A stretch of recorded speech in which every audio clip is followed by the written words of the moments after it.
MarketingMark! And welcome for Econ4Kids!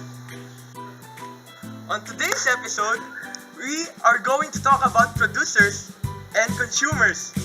So, before we start off, producers are a group of people or persons that produce a product or provide services. Now, let's talk about products. Products can either be tangible goods or intangible services. Now, you may ask, what is production? Production is turning raw materials or inputs to outputs or finished products. In producing a good or service, there are three factors that should be considered in production: land, labor, and capital. The fourth one is secret, so shh. In the production of goods and services, there are three factors to be considered. First, land, natural resources like wood and water. Second is labor, also known as human resources like skilled doctors or firemen.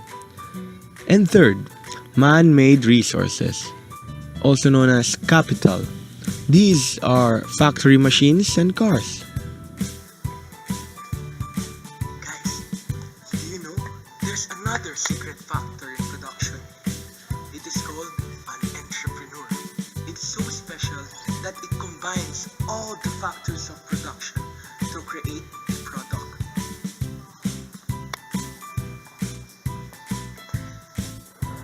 Well, we're done with the producers. Now let's head on to the topic consumers. Well, according to my good friend, the internet, a consumer is defined as a person who purchases a good or services for personal use.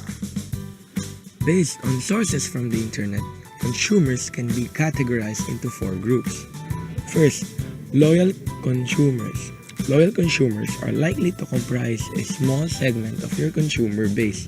However, because of their loyalty, they are valuable to every business. For example is, every day of my life, I eat at the Jollibee Enterprises and even support their programs. Second, discount consumers.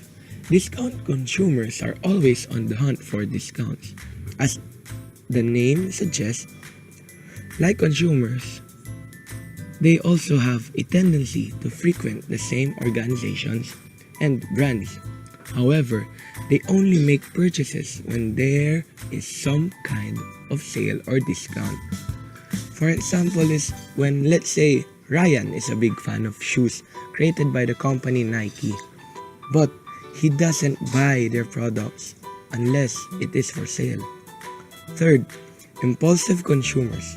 Impulse consumers are the most difficult when it comes to maximizing marketing collateral. These consumers often don't shop with a specific product or service in mind, let alone a brand.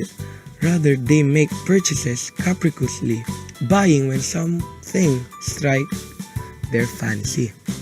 For example is our mothers, where they tend to buy batteries for the TV remote or toothbrush when they're about to pay the goods they bought on the counter. And lastly, the need-based consumers. Need-based consumers purchase to fulfill a need.